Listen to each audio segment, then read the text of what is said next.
Өз-өзіме сұрақ қойдым, ес білгенде. Мазалап, жүрекке тыныштық бермегенде. Не үшін келдім? Қайда барам? Мақсатым не? Келудегі сыры көп осы өмірге. Мазалады осы сұрақ тыным бермей, қарамаппын көп дүниені егжей-тегжей. Байқамай әр нәрседен ақиқатты жүріппін ғой, жырақта түкте сезбей. Бабалар айтты емес пе өмір мәнін? Аямай бұл істе тән мен жанын.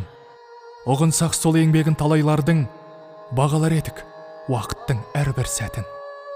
Қосар болсақ бастағы ой елегін, алар едік бар жақсы мен ең керегін.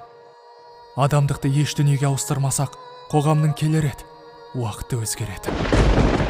Бағдар қылсақ, сол жолын өткендердің, ақиқатты өлімнен артық көргендердің.